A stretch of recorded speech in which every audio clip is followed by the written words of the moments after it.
So happy to finally have the man himself. Out here. Mustafa Briggs. Alhamdulillah. So, in highlighting certain kind of people, I think it's very important to highlight your story and what you're doing. And as people can see, you're traveling the world, involved in so much. But before that, it's like, not many people know this. Obviously, I know this from knowing you. Yeah. Know your story.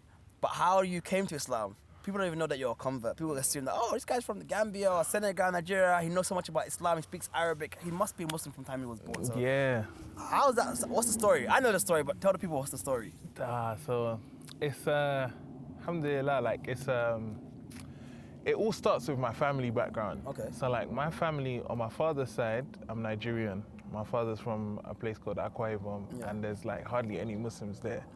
And then my mum, she's Gambian and Sierra Leonean. Yeah. So her father's Sierra Leonean, her mother's Gambian, but her mother's Creole, or Aku. They used to call them Aku in Gambia, they call them Creole in Sierra Leone, but basically they're descended from liberated African slaves who returned back to Africa when the slave trade ended, or slaves who went after slavery had been abolished. People that were still slaving, so like Portuguese traders, etc., that were still slaving, the British would intercept their ships and free the African slaves and then send them back to Freetown. So that's why Freetown, the capital of Sierra Leone, is called Freetown, because that's where all the freed slaves were. So my ancestors from Freetown, they moved to Gambia on my mom's side, and but because they were freed slaves, they were Christians still. So they had like English surnames. So like my surname Briggs is from my mom's side of the family. I'm Okon Briggs. My dad's Okon. That's like a typical Efik surname. Then my mom is Briggs. And like all our family is like Roberts, Williams, Jones. Do you know what I mean? We go to church. Like our language, Creole, is a dialect of English. So it's similar to like Jamaican patois or what the Gullah Geechee community in southern USA speak as well. So like I come from that background. I didn't grow up with my dad. I only met him when I went to Nigeria for the first time, and that was 2014. Okay. So my whole life, like the first 20 years of my life, I just grew up with my mum and her side of the family. So I was raised by my grandma, essentially, like my mum and my grandma. And my grandma's the Gambian one, but she's also Creole. So growing up here in England, like we used to just go to school every Sunday. I'll go to church. And I was always like an active reader from when I was young. My mum refused to buy me video games. She just used to take me to the library and make me read books. So I grew up with a passion for reading. So like I'll be the kid that I'll go to church with my grandma and she'll be sitting there next to like her cousins gossiping and talking about what's happening in church, spilling tea. Do you know what I mean? And I'll just pick up the Bible and start reading it. So by the time I was like 6, I was already reading the Bible, going Sunday school. Like I knew about God, like, cause my grandma was, I wouldn't say she was religious, but because we were in church all the time, and I was a kid that like, I was very into history and spirituality and stuff. I was like, yeah, okay, if we're in church, like God must be real, this is real. Do you know what I mean? As a kid, that's what's real to you, isn't it? So I was reading the Bible and I knew everything like about Christianity that I should know at that age or even more. And then my grandma started taking me. So when I was like a baby, my grandma would take me to Gambia with her when she goes, because she tries to go every Christmas. So 2 years old I went, 4 years old I went, but 6 years old I went and I was conscious like of what's going on around me. So we're in the house and like I'm hearing this noise 5 times a day, like people are shouting. I'm like, Grandma, what are they shouting about? She's like, oh, that's the adhan. They're Muslim, they're praying. That's their calling to prayer. I was like, oh, okay. And then like we're in the house, my grandma's frying bacon for breakfast. And then there's a maid, Awa. So I'm like, oh, can we give Awa some bacon? She's like, no, she's Muslim, she doesn't eat pork. And then I go out on the streets and I'm seeing pictures of all these old men on taxis and thinking, I'm like, who are these people? They're like, oh, they're sheikhs. Like these are people that Muslims respect. And then you see people praying in the street. What are they doing? Oh, they're praying, they're Muslim. So I'm like, what's this Muslim thing? And how come everyone in our country is Muslim and we're not? So she was like, oh, it's a different religion. They have the same prophets as us in the Bible, like Moses and Abraham, but they also have an extra prophet, Muhammad. And then she's like, well, go and talk to your Auntie Ada, or go and talk to Uncle Jack, because those were her Muslim friends that she grew up with, or her Muslim. Like she's even got, my grandma's got cousins that are Muslim. And then later on I found out her grandmother was even Muslim. Wow. So yeah, so she would just send me to them. And she was like, she always encouraged me to learn and to study and to read. Like I remember that trip, she bought me a book about ancient Egypt because I was into ancient Egypt. She bought me a book about, there was a bookshop called Timbuktu. Anyone that knows about Gambia knows about Timbuktu, So she took me to Timbuktu and I had a book about ancient ancient Egypt. I had books about ancient Greece and ancient Rome and all this stuff. I was into history and all of that. And then I was like, I wanted to know about Islam, so I'd ask her cousins that were Muslim. Her friend, Dr. Fal, was like, everyone in Gambia knows him, but he had like a Quran study circle every week in his house. So she took me there and like he gave me his notes and stuff, and I started reading the Quran. And then when I came back to England, she bought me my first Quran. Yeah. So I was reading it. I had it in my house. I was reading it. I was 6. Oh man. Yeah, I was reading like at an advanced level at that age. So yeah, I was 6. So between 6 and like 10, 11, I was always reading until I didn't just know about Islam and Christianity, but I read about all the different religions and even ancient religions, so like ancient Egypt, their belief system, Hinduism, their belief system. Because also growing up in London, coming back from that trip was like, okay, well, they're Muslims, there's Christians, but in my class there's also Sikhs and Hindus, so what do they believe? And then just Jainism, like I read everything.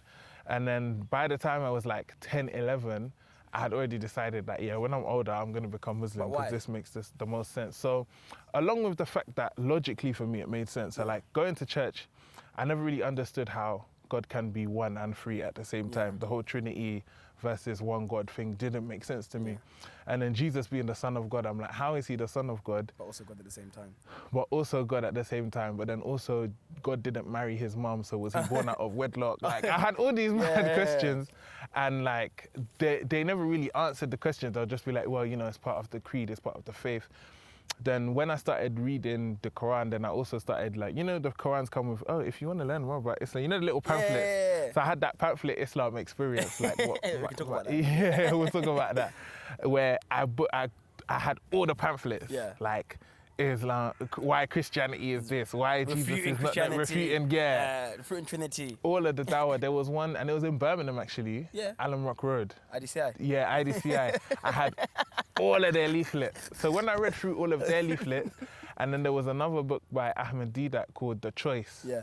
And it's like a big book, and basically it's all the leaflets just in a big book. Once I read through that, and then I started researching Treaty of Nicaea, researching like the Gnostic Gospels, researching all this stuff, I was like, so Jesus didn't even really preach Trinity. Jesus didn't even really preach that he was God. Yeah. And when he said he's the Son of God, he's saying our Father. Yeah. So we're all children of God. Yeah. Do you know what I mean? So it's like, well, that makes sense. And then when you count all the words in the New Testament that are actually Jesus's words compared to Paul and what he wrote, then it's like, well, Islam makes the most sense to me from that aspect. And then the other aspect was just me as a young black boy trying to understand my history, because growing up in the UK, but then also having that link of going back to Gambia, I realized like I didn't grow up thinking I'm British and black. I grew up thinking I'm African, my family are African, but I'm just in Britain.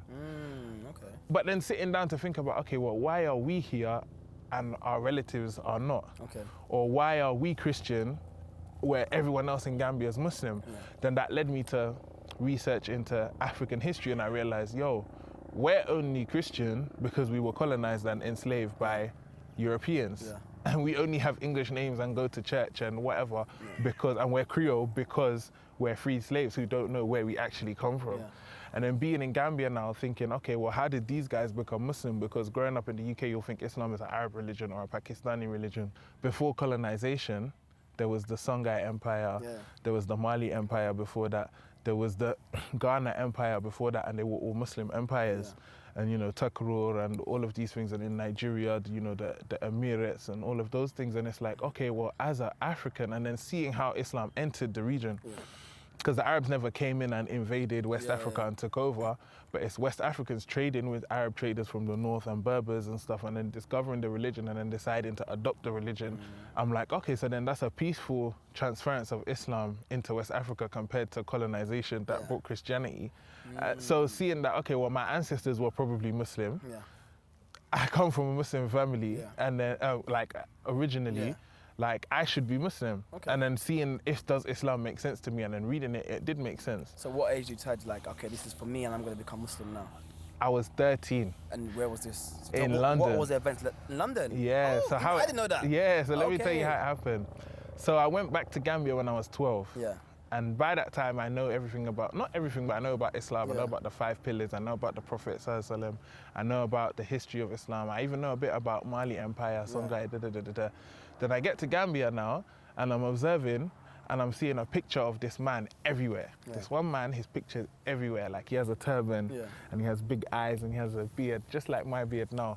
And the picture's on taxis, in shops, on buildings, on everything. I'm like, Grandma, who's this guy? Like, why is his picture everywhere? And I went to those, you know, lambs. These, So my grandma had a blacksmith friend. He was called Bailo, I think that was his name. And then we went there, and he had a picture of the man in his thing. And it said Sheikh al-Islam underneath. And for me, knowing that, I know a Sheikh is a religious leader and Islam is the religion. So that, for me, that was like, okay, so what you're saying, he's the Sheikh of all Islam. But it's one random black don that I've never seen before. And he's black like me, he's African like me. I'm like, okay, who's this guy? So I asked my guy, I was like, who's he? And my grandma was even saying, oh yeah, he's just one sheikh from Senegal, but she didn't know much. So she took me to this guy, and I was getting my lamb, and he was explaining like, yeah, his name is Baye Niass, his name is Sheikh Ibrahim Niass. And you know, he was just saying like, yeah, he used to travel the world and this and that, and he showed me a picture of him with like Gamal Abdel Nasser, who's the president of Egypt, but I didn't know who that was at the time. And he was like, you know, he used to come to Gambia, and I used to see him, and and I'm just like, okay, that's epic. So I went back to England, and I started researching on who Baye Niass was, like who was he, what did he used to do?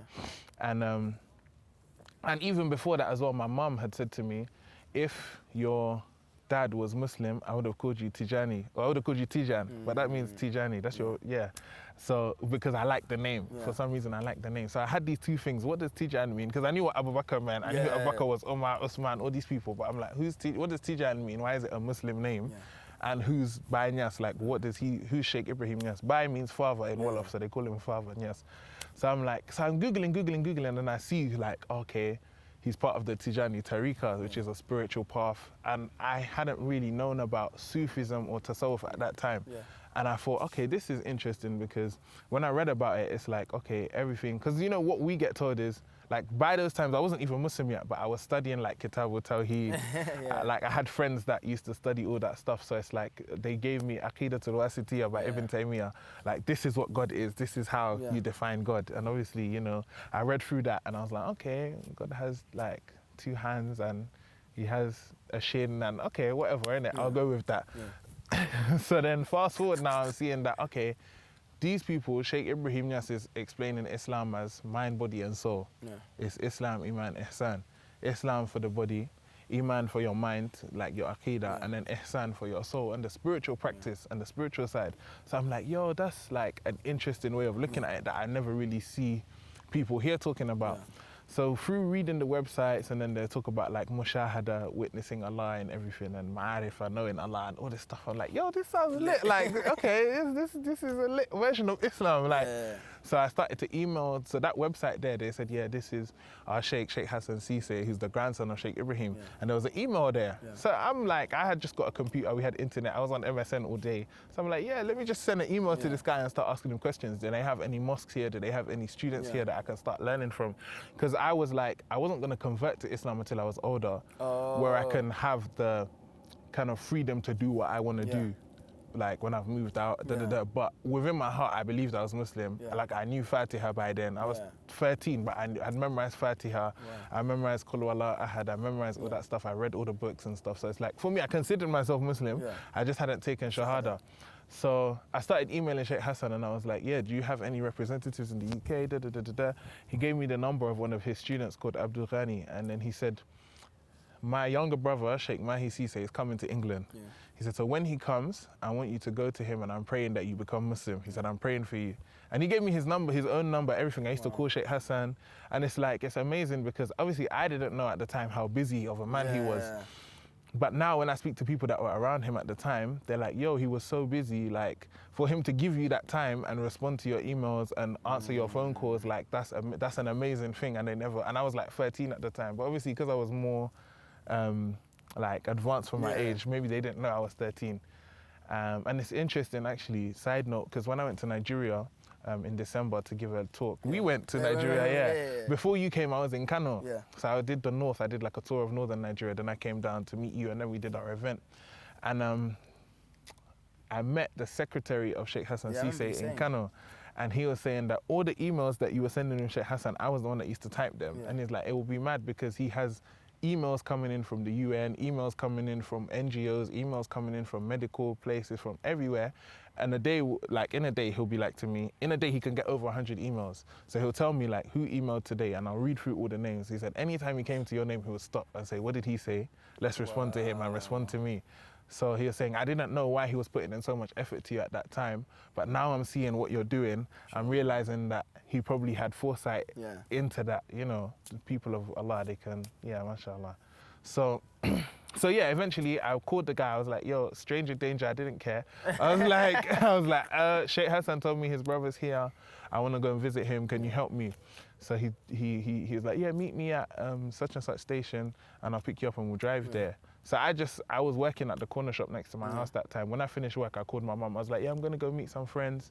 Don't wait up for me. I jumped on the train, went all the way down there, jumped in this guy's car, drive to East London. It was like Upton Park area. Right, don't advise us now. Upton Park area. And then I went to meet the Sheikh, innit? Because I was like, and then I sat down with Sheikh Mahi Ceesay. And then he looked at me and then he's like, oh, what's your name? And then I told him my name and he's like, oh, you're the one that's been emailing my brother. And I was like, yeah. And then he's like, okay, yeah, he told me about you. it was Tevin, innit? I was named after Tevin Campbell, if you lot know who that is. So yeah, he's like, you're the one that's emailing my brother. I was like, yeah, I am. And then he was talking to me. He was like, yeah, he told me all about you. And then he was like, so what's stopping you from becoming... So I was like to him, okay, so I want you to explain to me what, like, is the Tariqa Tijaniya and what's Ma'rifah? And so I was asking him all these questions. And he was like, why did you care about Tasawwuf? And he's like, become Muslim first. He's like, Islam is the basis for everything. Once you're Muslim, then you can start looking into other things, but you need to become Muslim first. And I was like, yeah, I'm going to become Muslim eventually when I'm older, innit? And he was like, why would you wait till you're older? Do you know that you're going to live that long? And I was like, it's true. And then he was like, think about it. He was like, but you should take Shahada. He's like, if you already believe La ilaha illallah, you already believe that the Prophet Muhammad is the Prophet of Allah, and you already believe that Jesus is a Prophet of God and he's not God's son or anything. He's like, then you're basically Muslim, so you might as well just take Shahada. So I was like, And I sat down in the corner of the room and I thought about it. And then he thought I was done, innit? So he was like, okay, bismillah. And then he started making dua. Because you know when the Sheikh said they want you to leave, that's what they do. Like, it's over now, innit? Bismillah. So he started making dua. And I was there saying, Ameen to the dua. Then I got up to go to the door. Then something said, nah, go back and take Shahada. Wow. So I stopped and I was like, do you know what? And I turned back and I was like, okay, Sheikh, I'm going to do it. And he was like, you sure? I was like, yeah, I'm sure. And then he was like, okay, put your finger like this. And I said the Shahada, I said, La ilaha illallah, there's no God except Allah. I said, Muhammad Rasulullah, he's the Prophet, Muhammad Sallallahu is the Prophet of God. Wa Isa, Ruhullah, wa kalimatu minhu, and all of that, that Jesus is a Prophet of God and a word from him that was given to his mother and, you know, spirit from God and not his son, etc. And then he was like, did you have any name that you thought that you wanted to take? And then there was a time before I was like, yeah, I like the name Mustafa, but I never said, I was like, no, I don't have no name. He's like, I called you Muhammad al-Mustafa.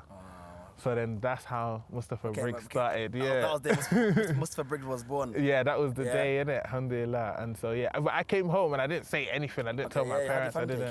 So I didn't tell my parents. I didn't say anything for like a good 6 months. I was just in the house praying in secret, like, not eating. But when I stopped eating pork, that's when my family clocked that, okay, he must be Muslim now. Because they knew I had an interest in Islam. I was always talking about it, always asking questions. But then when I stopped eating pork, then my family was like, so what, are you Muslim now? And I was like, yeah. My mum asked me and she was like, so what do you have to do now? I was like, I just have to like pray 5 times a day. I can't eat pork. I can't drink alcohol. Like, I have to go Mecca one day. And she was like, okay. She was like, okay, whatever, innit? And then my grandma was more upset. But she wasn't even upset for the religious part. She was upset more for the social part. Because we come from a prominent family in the Creole community. Like, her dad used to play organ in church. And then she's well known. She was the president's secretary. And do you know what I mean? Everybody knows our family, Robert's family. Like, everyone knows them. So for her, it was more of a thing of, your grandson's become Muslim, what are they going to say at church kind of Oh, thing. yeah. So, and she was just like, you're not Muslim, you're Christian, we're Aku. Like, it's more of an ethnic thing. She's like, you're not Wolof, you're not Mandinka, why do you want to be Muslim? Do you know what I mean? We're Creole, we're Christians, So that was the beginning. But then my auntie spoke to my grandma and was like, you know what, like, maybe it's just a phase. So let him go through his phase and then he'll come out of it. Or maybe, but he's like, as long as he's not into terrorism or extremism or whatever, then just let him do him, innit? So they just left me for like a couple of years. Every year they were thinking, he's gonna change eventually, and then they realized I'm not changing. And then when I went Gambia, I was like to my grandma, I want to go to Senegal to visit my sheikhs. So she took me. She was like, okay, well, I'm not gonna let you go by yourself. You're only, that time I was, this was 2009, so I was about 14, 15. Yeah, I was like 15. Yeah, 15.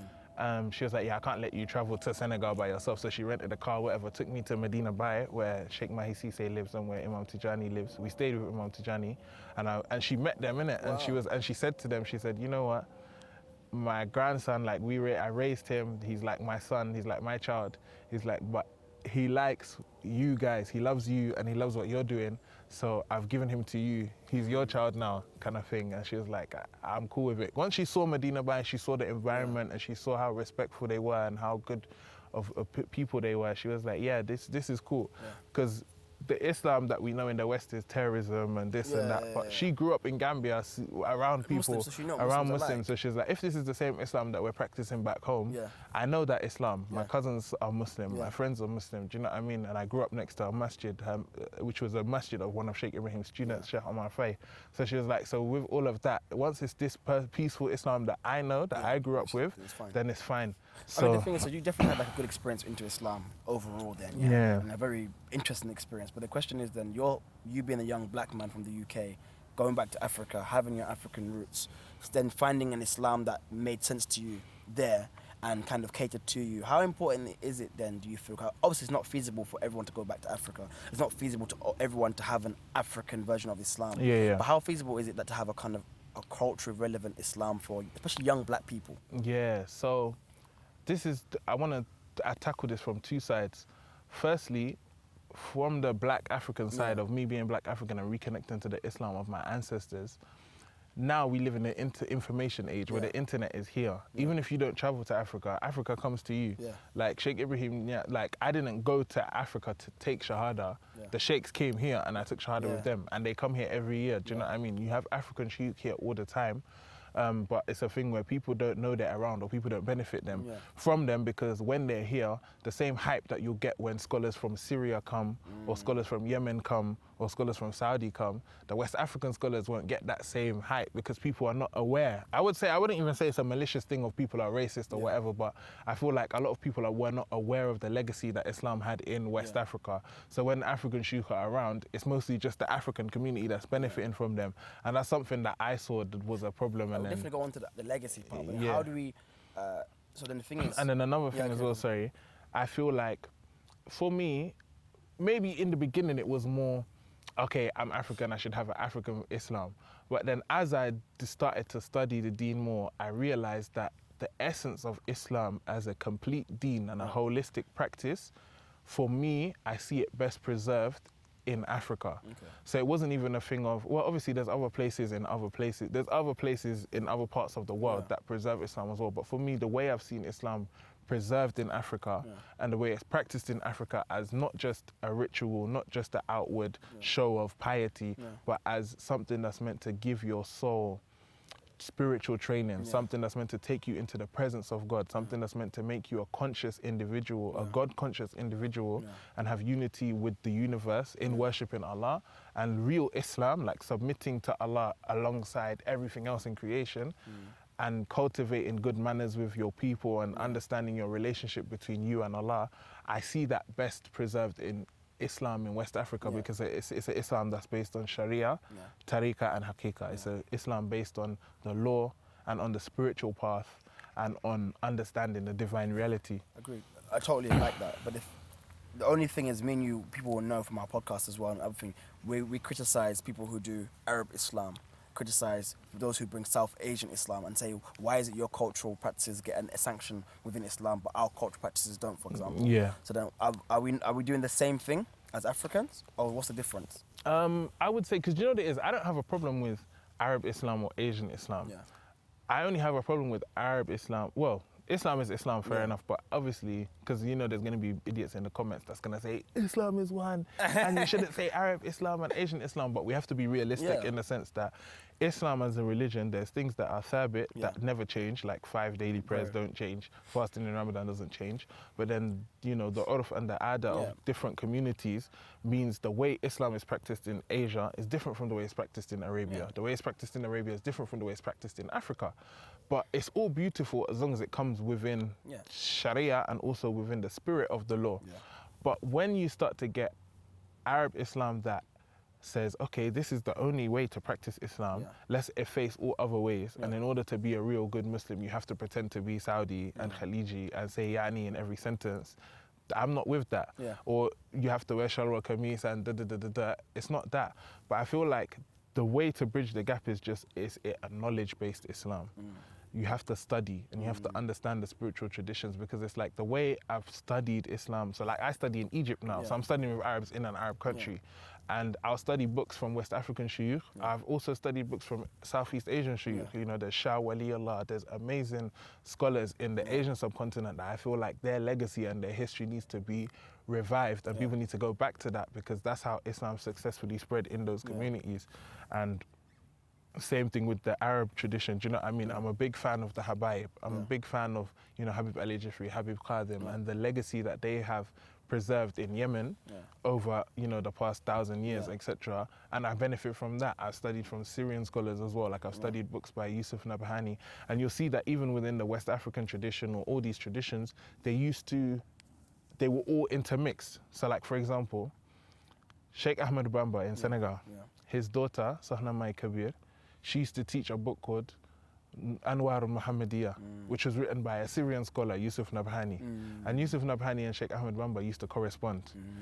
Then, if you look at Usman Danfodio, who's a West African scholar, he had a silsila in hadith. His Sheikh's Sheikh was the same person that taught the Sheikh of Muhammad bin Abdul Wahhab in Saudi.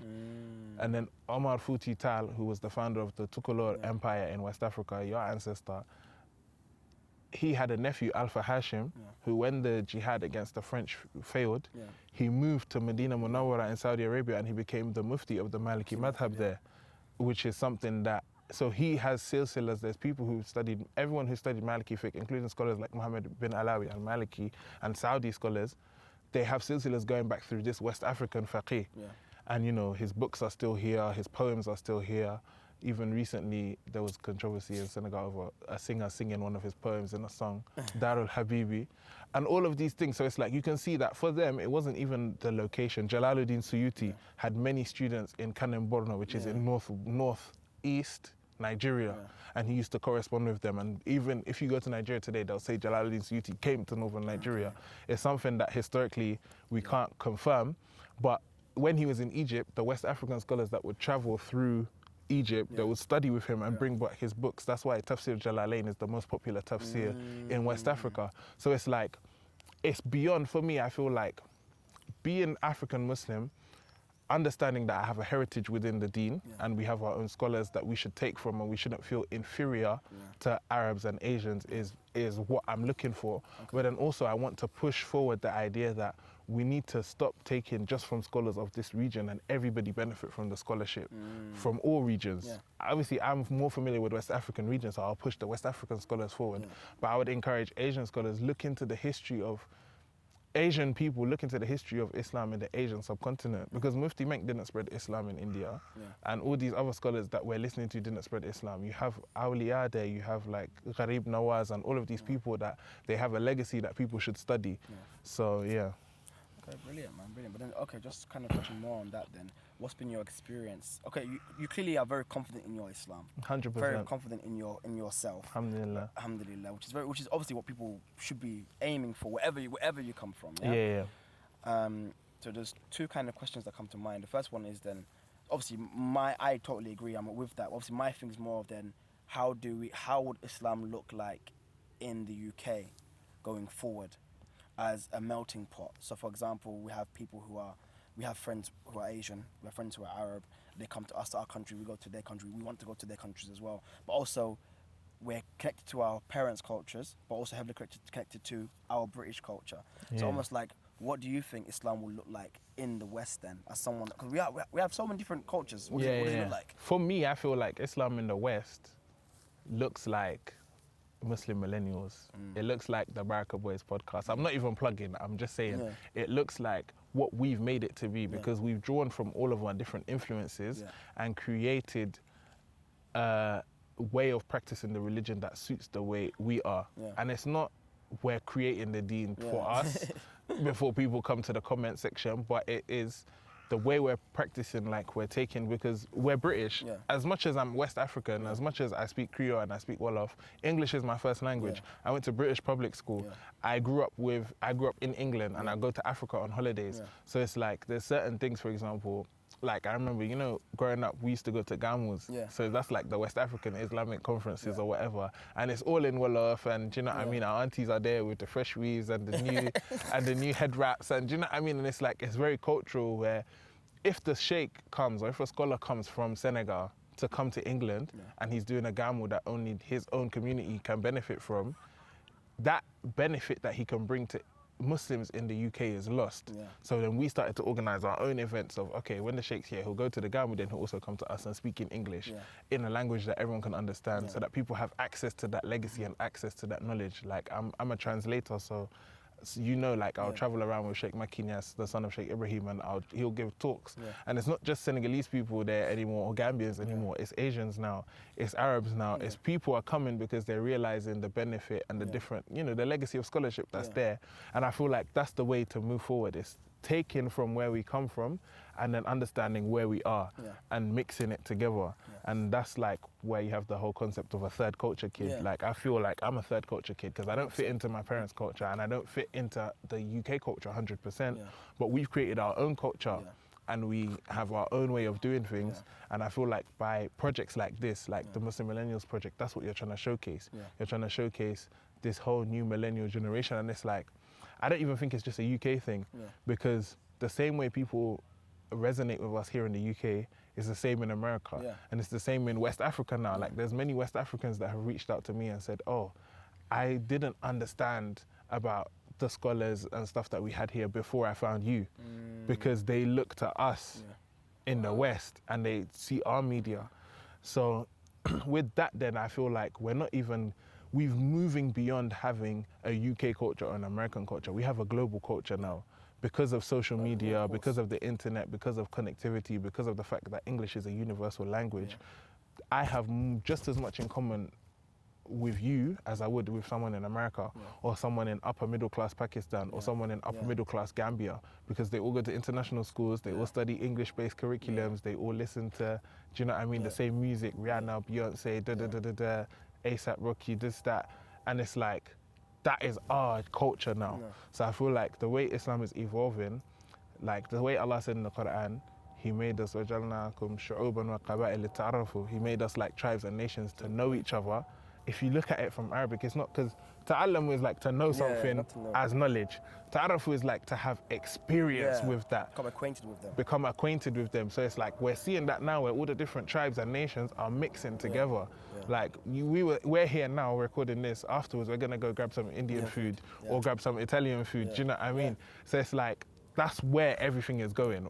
Everything is becoming a melting pot, and it's like, we're all moving towards the same direction. So it's just about taking from all of our different roots and origins and then producing something that we all can share together. Cool.